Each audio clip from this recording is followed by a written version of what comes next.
Good morning, sir. Morning, Sir, Santosh. today is Anti-Corruption Day, and you have been a strong vocalist of anti-corruption. Now, if we see the landscape of corruption pre-91 and now, how do you see it?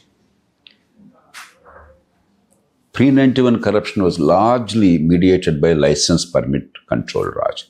The government's monopoly, the complete obliteration of economic freedom and choice for the consumers. Therefore, an economy of endemic shortages that created a climate where the consumers were desperate to get minimum things. You wanted a telephone, you had to bribe somebody. You wanted electricity, you had to bribe somebody. You wanted anything, consumer goods, even a scooter or something else, it was terrible. So that's the mediation. Similarly, shortages of basic amenities, even food. You want kerosene, you want sugar, you want cement, you want steel. Everything is controlled and everything was in shortages. And the counterpoint is those in government, those in authority had the power to determine the economic fortunes of individuals and to power to meet or unmeet the basic needs of people. Therefore, they leverage that into money. For instance, if you gave a license for running city buses or a bus route, private bus route, to one person instead of another, you made a millionaire. In those days, a millionaire is a very big man. So everything, the economic fortunes are entirely dependent on the state. So the consumer dependence on the state for delivery and the investor or entrepreneur's dependence on the state for patronage. That was the main means of mediation. To a large extent, much of that has disappeared. But other forms of corruption have grown. For instance, take cement or steel. Now there is no limit on supply. Supply has grown considerably, and the controls have disappeared. Take, for instance, telephones. The shortages are gone. Once you have opened up the sector, there was competition, there's choice, and technology has come in. And therefore, now you don't have to go and beg as a consumer. The provider actually comes and begs you, please take my service. They see the number of salespersons coming to you and kinds of offers available to us. Similarly, foodstuffs. You don't have to go to the government to buying sugar or to have some cement or kerosene. Kerosene, I suppose, still controlled. But that kind of a corruption has more or less disappeared. But other forms of corruption have either become more accentuated or they have sprung up. The day-to-day corruption dealing with the citizen is substantially less today. Very many people think it's surprising, and they'll be surprised at what I'm saying, because we see a lot of corruption everywhere. But compared to what it was pre-1991, the number of instances of corruption and day-to-day negotiation through corruption is now in a marked decline. There's no doubt about it. But there are two big things which are still continuing. One is where the government is inevitable in providing services. Our government still has a role in providing services. Corruption actually is growing. Unfortunately, there are areas where either you cannot take out the government or government still continues to play a role. Take, for instance, your municipal services. There is no way you can take out the government, right? Your water supply, your sewerage. Take rule of law. No matter how small the government is, no matter what your philosophy is, rule of law has to be the state function. So if you don't set the rule of law in order, if you don't improve it and make it efficient, honest, and accountable, there'll be always corruption. You go to police station, you have to pay a bribe to get something done. Judicial delays are now paramount, so you don't get justice. Therefore, you have to pay a bribe to somebody to get something done. Even to get a copy of a document from a court, oftentimes, there is corruption. I'm not stating any state secret or anything. Everybody knows, every litigant knows in the country. 5 crore cases are pending in courts in this country. There's a whole lot of regulation which is still continuing in the country, needlessly. While some of the regulation has gone, there's also some regulation continuing in the country. Even now, the duties are sometimes manipulated. Tax departments, while a lot of improvement has taken place to minimize the interpersonal relationships, in face-to-face contact is minimized between the customer, the taxpayer, and the tax official. Still, fewer people are now forced to pay more and more amount. I'm saying it very carefully. If earlier a large number of people were paying X amounts, now fewer people are paying 10X amounts, 100X amounts.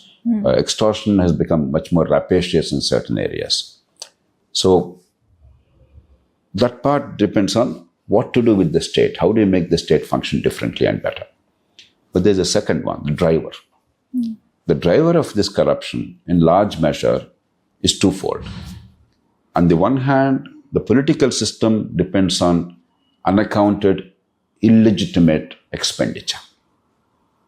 Everybody knows, it's not a secret, that in many states, particularly in the south and some other parts of the country, like the northeast in Jammu and Kashmir and increasingly in parts of Western India, etc., or Punjab, Haryana, etc., vast amounts are spent in assembly constituency in Andhra Pradesh, Telangana and Karnataka and Tamil Nadu. Spending 25 to 30 crore rupees for a major party candidate for a state assembly constituency is not uncommon. Yesterday, a minister, a very senior minister and one of the top leaders of a neighboring state was telling me privately that in the by-elections they had recently, each candidate spent about 100 crore rupees. State assembly by-elections. Telangana, we had experience of 2 by-elections last year, where the expenditure incurred was about 350 crores in one constituency by 2 major candidates, about 200 crores in another constituency. So extraordinary sums are being spent. It's insane, but where is the money coming from? How do you sustain that expenditure without corruption? Remember, we are a desperately poor country. On per person basis or even in aggregate, India is spending far more money than the United States in elections. Much, much more money than the United States. Probably in one state, we spend more money than what all of the United States spends in all their elections. We think it's huge money there. Their money is fully accounted, spent only on legitimate purposes. And remember, the dollar's purchasing power is much less than its exchange value. If you consider that, probably we are spending about 10 to 20 times the money America is spending on elections. And our income per capita, as opposed to America's, they're at $70,000 plus income per capita. India is at about $3,000. At 4% of the GSDP per capita of the United States, if we are spending 10 times America's expenditure, it is insane. Until that is addressed, you may take away corruption in one sector, but in some other sector, the doors open up. The demand must be now eliminated. That means fundamental political reform, and there's no appetite for it. The second driver is lack of accountability. Our bureaucracy, our governance system, they are not founded in a system of accountability. Whoever is in power is like more or less a monarch, unaccountable. And there are no consequences to corrupt actions or abuse of power. We keep shouting from rooftop, but in reality, there is no fear of consequences, administrative, political, or legal. And then why not corruption? After all, if you take the risk and reward of corruption, if I make X amount of money by being corrupt, and I have very little risk, maybe a bit of people may occasionally say I'm corrupt. So if I lose that sense of shame, then what is there to stop me really? And nowadays, people are not even saying somebody is corrupt. It's oftentimes the honest person who is facing the consequences. I'm exaggerating a little bit, but oftentimes those in government who are honest, they feel the pressure rather than the corrupt fellows. So unless you address both these, how do you enhance accountability in the system? And two, how do you remove the main driver of corruption in the system in the form of illegitimate political expenditure, in the form of vote buying, inducements to voters, and so on and so forth? We will not be able to go to the next step. But believe me, overall corruption in a large number of areas has come down because of competition, choice, technology, transparency, economic freedom. And we have still some remnants of corruption. We must do it as not a moral issue, but as a practical issue of how to create incentives which are better aligned in favor of public interest, better aligned in favor of integrity, rather than this chest thumping and breast beating and wailing and complaining and moralizing. Sir, in the context of what you have said, the political reforms and accountability issues, how do you see the current landscape of instruments against corruption and also legal instruments against corruption and also the bodies, regulatory bodies? They are weak. I must be candid. In 2011, if you all remember, your generation, many of you were young and maybe you were at school or something, when the 2G spectrum corruption came out, there was a lot of consternation in the country. It led to political convulsion. At the time, FDR and loksatta movement also played a creative part. I'm using the word creative, not merely rabble-rousing, but creative part. Actually, I mobilized some of the most eminent citizens of India. We went to Supreme Court collectively and said, look, at least in this form, let corruption end. Instead of talking from rooftops and shouting, let's create institutional mechanisms to end corruption. And we pleaded this before the Supreme Court, saying that you must cancel the 2G spectrum licenses, which were awarded in an arbitrary manner and a corrupt manner. And you must order a transparent, competitive bidding process so that future corruption is not possible. The court gave that order, not only for that particular tranche, but in future for spectrum allocation. And I can say with absolute certainty, since then, in spectrum allocation, there is zero corruption. But the main thrust of a political and social activism was not about institutions and practices to eliminate corruption. It was about rabble-rousing. It was about symbolism. So we focused on Lokpal institution. And even there, much of the society was enthralled by the idea that one Lokpal will control the conduct of 20 million, 2 crore employees, union and state in the country, which is absurd.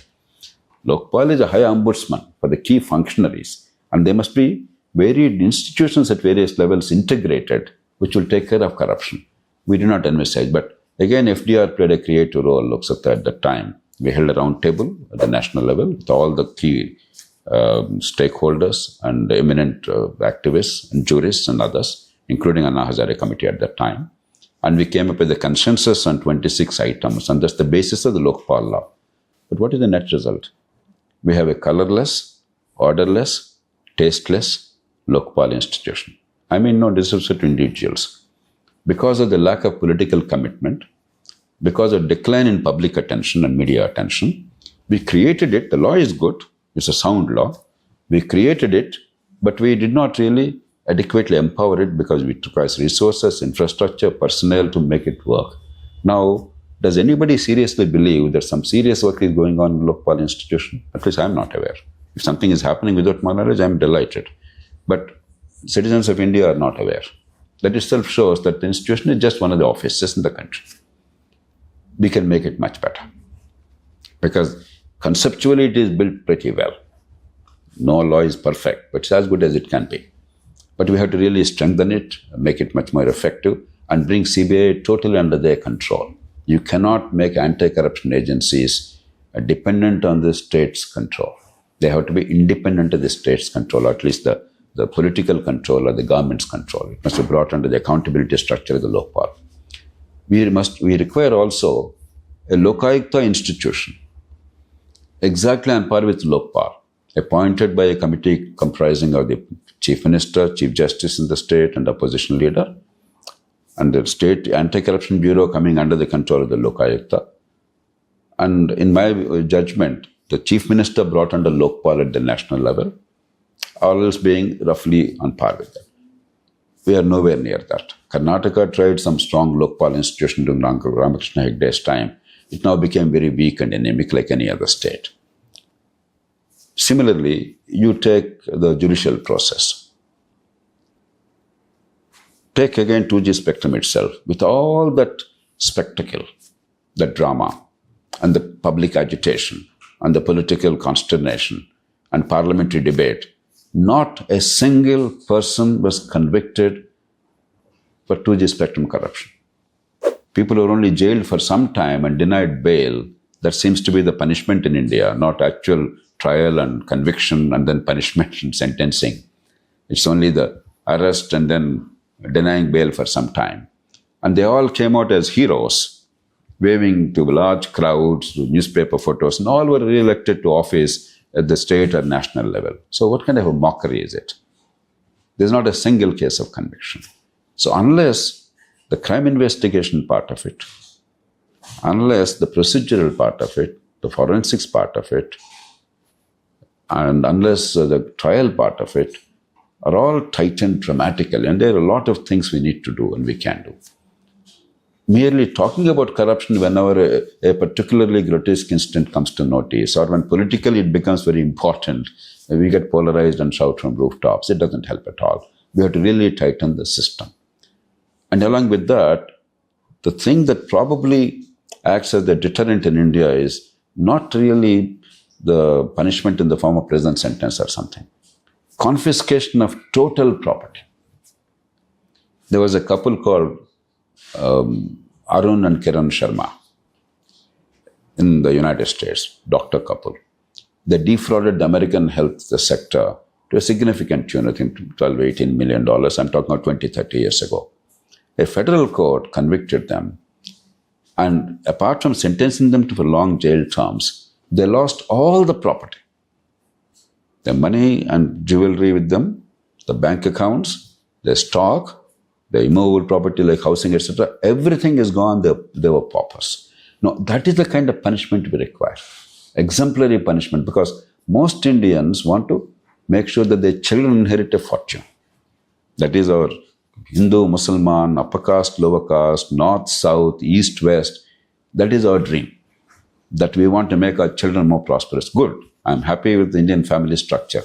But if it's at the cost of the society, by immoral means you acquire fortunes, a society must get a very strong signal that the fortunes you acquire in that manner will not remain with you, will not go to your children, you will become a pauper. And we must have a very, very strong conviction about that. And ultimately, there must be a serious effort to enhance accountability and to address the political reform issue. How do you eliminate the need for this kind of exaggerated expenditure in elections through vote buying? Now, merely blaming politicians and moralizing is no good. We have to alter the electoral system. In none of these things is there even a debate in the country. We're just going through the motions. Oftentimes, we're using corruption as a political tool of convenience at a point of time. And my approach to corruption changes depending on whom we support in a particular state or at the national level. That doesn't do any good. We have to take it seriously. Public office is a sacred trust. It cannot be a means of private gain at the cost of the public. And people must be held to account. There must be a high degree of transparency and accountability. And there are ways of doing it. It's not a morality question. Let me emphasize, Indian people are no less moral than anybody else. In fact, I would argue Indian people are far more moral than the rest of the world, because most of the time our behavior is exemplary. There is so much of peace and relative order and quiet in our streets and harmony in our society, not because of Indian state or the laws. It's because of the people's innate sense of right and wrong, because of social controls. So it's not morality that is the problem. It is institutions of state and practices. We simply fail to do the right things as the Indian state. Sir, among the list of problems to be solved in India, in which order, in which number would you place corruption? I don't know if there is a necessary priority there. But look at it from the ordinary citizen's perspective. You know what citizens are saying increasingly? I don't mind if the fellow is corrupt also, as long as the corruption is moderate and predictable and equitable. More three issues. Moderate, predictable, equitable. That he collects the same money from you as it's from me. There's no partiality. But he must deliver. So, while corruption is important, there's no question about it, delivery is even more important. So, unless we create a climate of delivery, along with addressing corruption, merely fighting corruption and then using it as an alibi for failing to deliver is no use. The second thing is, even in corruption, there are certain forms of corruption which are doing immense damage. Extortion of the tax departments is doing immense damage to the country. Now, fewer and fewer people are subject to extortion in tax management in the country. Earlier, most of the individual taxpayers felt compelled to pay a bribe, but they felt the pressure. Now, I think it's reasonable to say, because of increasing digitization and impersonal transactions, most of us, if you pay income tax, I pay income tax, most of the time we don't feel any problem. But the entrepreneurs and others who pay a significant amount of taxes, and there are going to be some varying interpretations of the law, etc. Increasingly, the feedback we get is they're feeling enormous pressure. And there's tremendous amount of extortion. And the quantities are multiplied. And this is going to undermine investor confidence. It directly is going to impact economic growth. So wherever there is a form of corruption that directly affects economic growth, at least that we address very quickly. Allocation of natural resources or tax assessments. For instance, the Adani case the other day we heard. Now we all know that corruption is the form of mediation through which many of the long-term contracts take place with the government. In one case, it may be discovered, but we would be somewhat naive if we believed that a large contract in the country, a big project, if you're delivering a project work, or a large power purchase agreement in India, goes without any monetary inducement. I mean, this is widely known. Nowadays, I'm hearing that even to release money that is due to you from the treasury, they're collecting a commission, a percentage. Unthinkable. So, if you don't address these issues, because these are hurting the economy, these are directly impacting economic growth. Because the only hope for India is, at least if economy grows unimpeded, if people's prosperity increases, their quality of life improves, they become more secure, then the democratic reform becomes much more easy. We can create a better society. And if even that is killed, you neither allow an equitable society and democracy and freedom, nor do you allow economic growth and prosperity. Slowly but steadily, we'll go into a frustrated condition as a country. We'll become a very repressive regime as a country. And that's how tyranny is pressed, that's how poverty becomes perpetuated. So at least focus on areas which have a direct impact on economic growth. Other things, ideally, all must go together. But if there is to be prioritization, then focus on better delivery, focus on areas of economic growth impeded by corruption, and really use your hammer and tongs. Thank you, sir.